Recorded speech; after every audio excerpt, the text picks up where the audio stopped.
This episode is brought to you by Indeed. When your computer breaks, you don't wait for it to magically start working again. You fix the problem. So why wait to hire the people your company desperately needs? Use Indeed's sponsored jobs to hire top talent fast. And even better, you only pay for results. There's no need to wait. Speed up your hiring with a $75 sponsored job credit at Indeed.com/podcast. Terms and conditions apply. USAA knows dynamic duos can save the day, like superheroes and sidekicks or auto and home insurance. With USAA, you can bundle your auto and home and save up to 10%. Learn more and get a quote at USAA.com/bundle. Restrictions apply. With a major selection of the looks your kiddos love, starting at just $4 in the Walmart app, a new school year means a stylish new them. Who knew? Find skater skirts and Crocs that say, I'm casual but cool. Sparkly sneakers that say, it's my classroom, you're just learning in it. And preppy polos that say, I'm the teacher's pet, even if they're mommy's menace at home. Find their favorite styles starting at just $4 in the app. The Walmart you thought you knew is now new.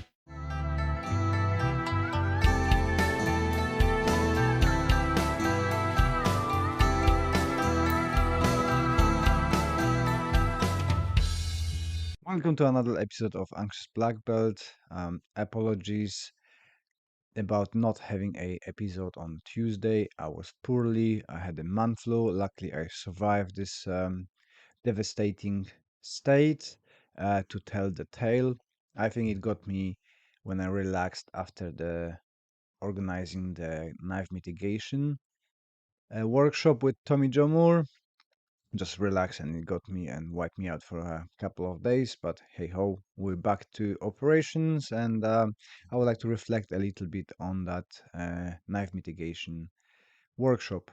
It was lovely to see so many people coming in and training, especially from the karate background, to update and upscale their knife defenses and awareness and information. As always, Tommy created a very friendly atmosphere, very relaxed atmosphere. People been doing a lot of fun drills and useful information. We also had a Keith coming in. I'm gonna butcher his surname, Keith Lepan. I think that's how you pronounce it, or sort of similar pronunciation. It's French surname. I have no clue about French. We had a good chat about it and fun about it. Apparently, a lot of people mispronounce his surname. But Keith is working with the charity Crime Stoppers, and he gave his view over knife situation in London.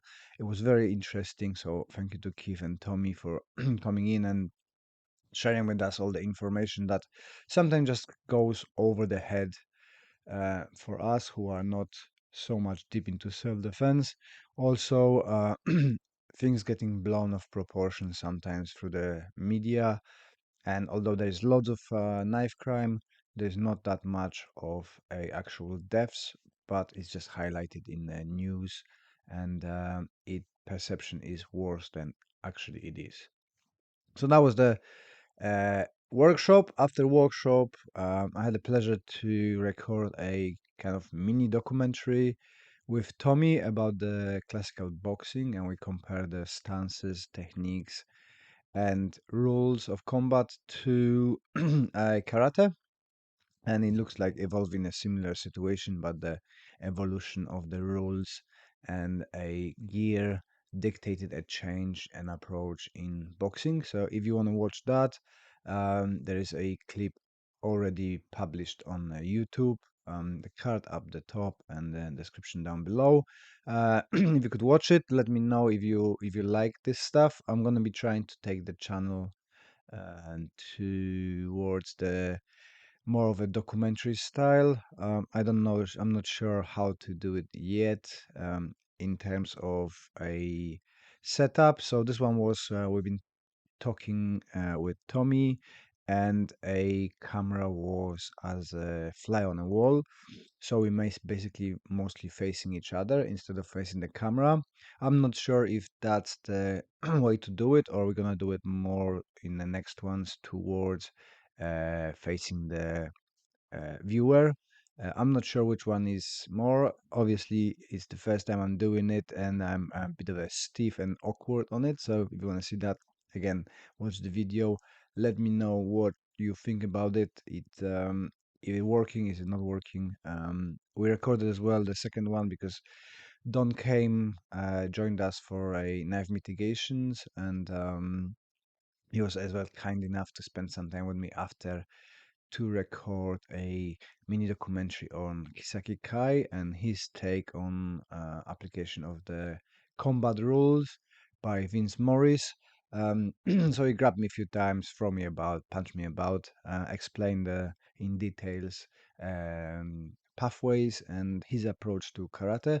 That's gonna come out in I think a couple of weeks because I don't have people booked in for those. I'm gonna have to wait for the seminars to get it, so it's not gonna be something regular like interviews in the podcast. But I'm gonna try to reach out to interesting martial artists and learn their way. Try to showcase their take on martial arts and what the specialty, what they're focusing on, how they're working with the material. So it's not necessarily gonna be a famous people, but I think there's lots of interesting people who go under the radar and they're kind of my friends and people who I know. So I would like to use the channel to showcase and highlight their work because it's awesome. And all the famous people get the credit for the stuff that the people on the lower end do. Like, and it's just they're very humble and they lack of a motivation to go out and speak for themselves because as you know, the most of the advertising is done by being a salesman. This is something I've been learning for a long time. I'm doing YouTubing for nearly 17 years and I'm still rubbish at it, so I'm learning, and one of the biggest obstacles for me is to try to sell myself to people, not in a sell out, but sell my stuff and be able to talk about it and promote it and get people interest because you can do the best of the stuff, and nowadays if you don't use some form of advertising for yourself or even speaking out and showcasing, there's so much noise around that you will not stand out.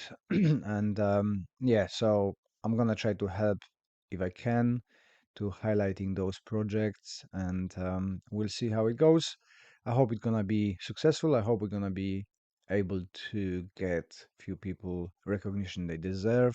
And one of those people is Don Kame, that I think he's a fantastic teacher, and he should be teaching more seminars um, around the UK and over the world. And I think he's kind of going under the radar because he's very well mannered and not putting himself out there. He's just doing the work, enjoying doing the work. So I think he needs more of a recognition. So hopefully that mini documentary we done gonna come out soon and gonna boost his profile a little bit, as much as I can do with my around 15,000 people following me.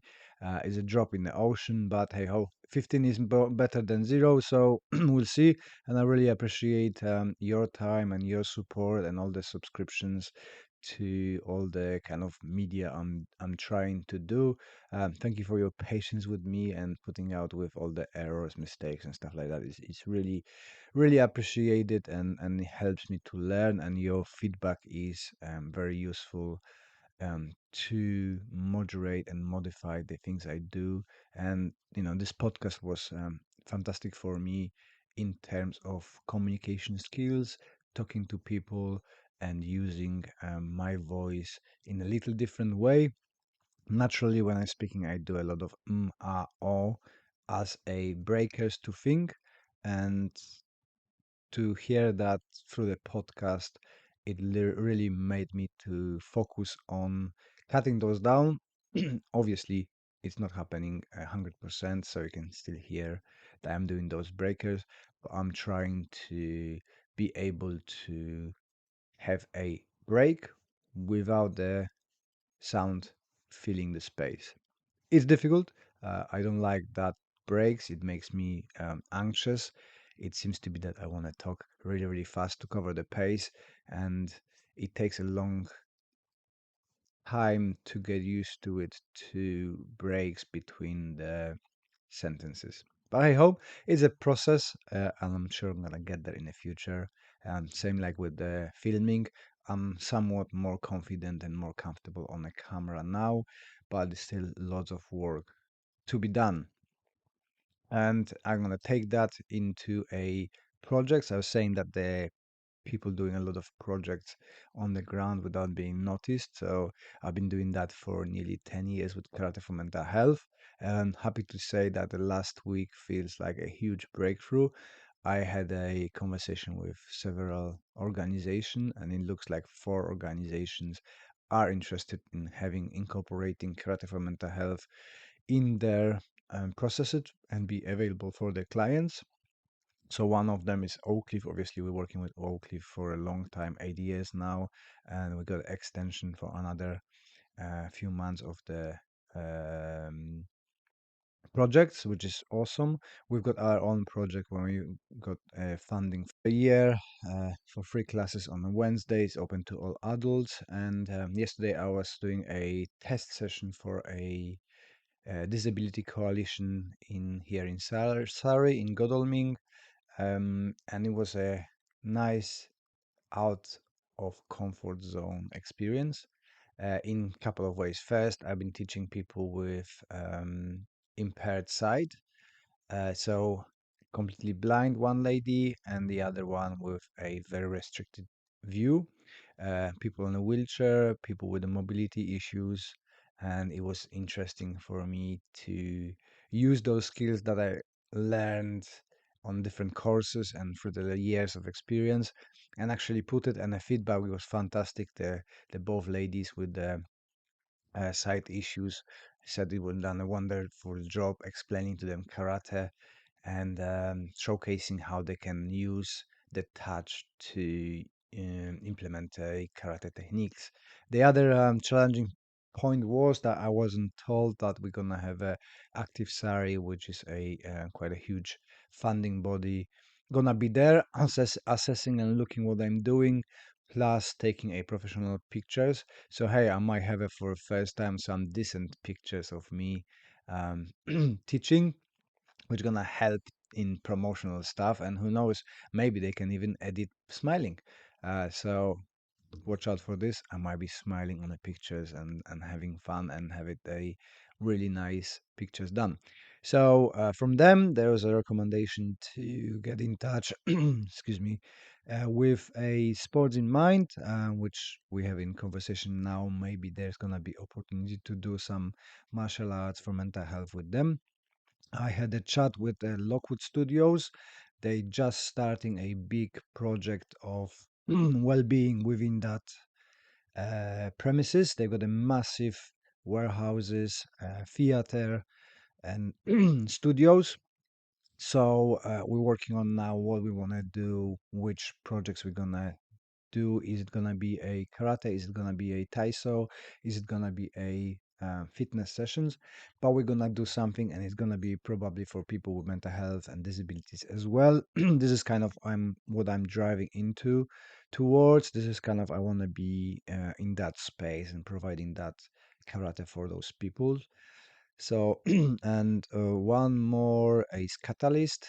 It's kind of for me, if it happens, gonna be back to the beginning.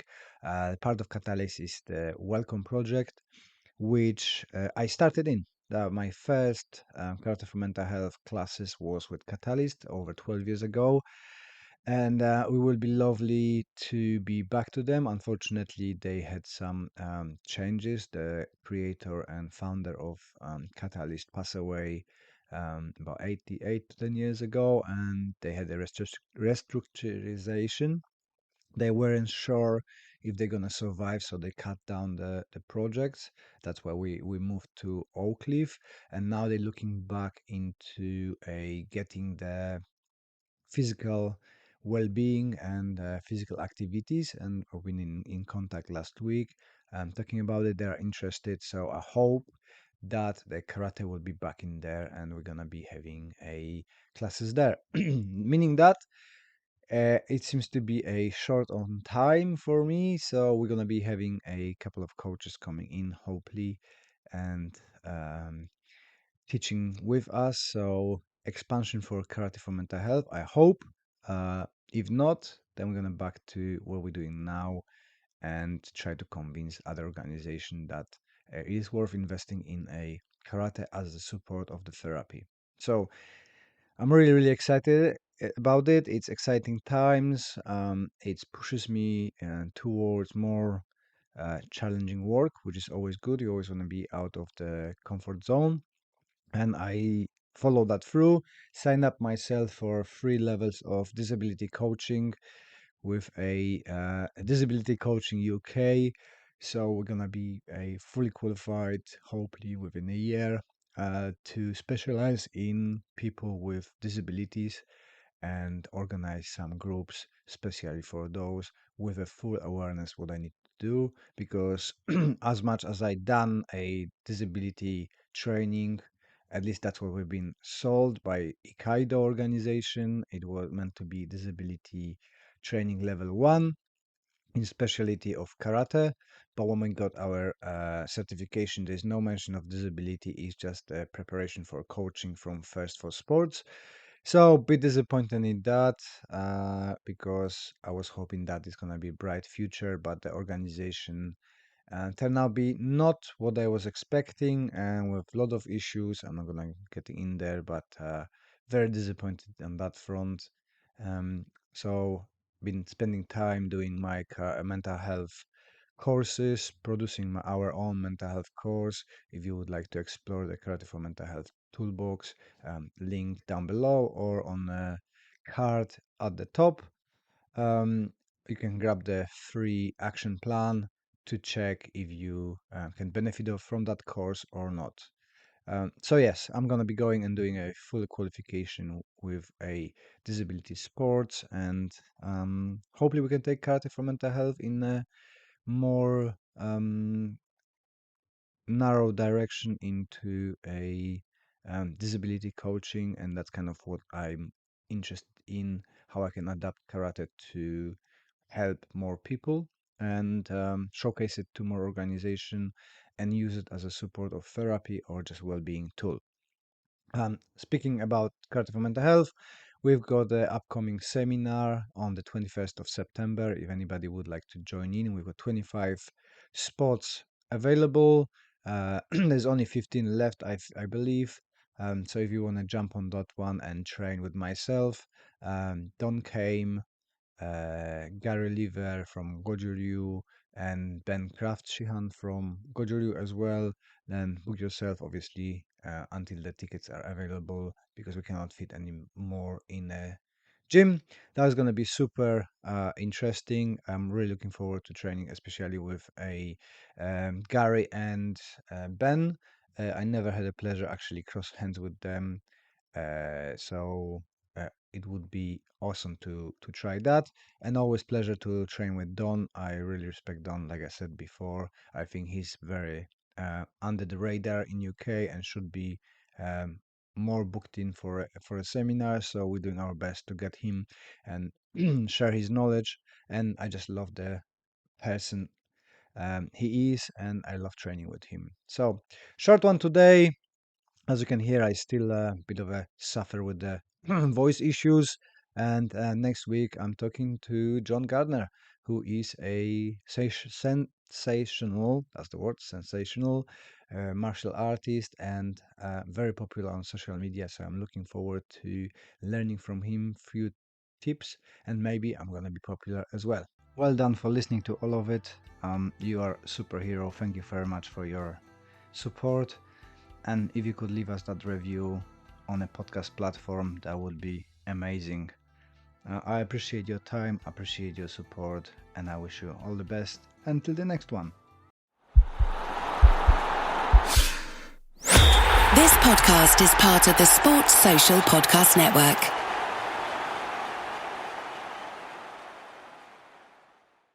At Arizona State University, we're bringing world-class education from our globally acclaimed faculty to you. Earn your degree from the nation's most innovative university online.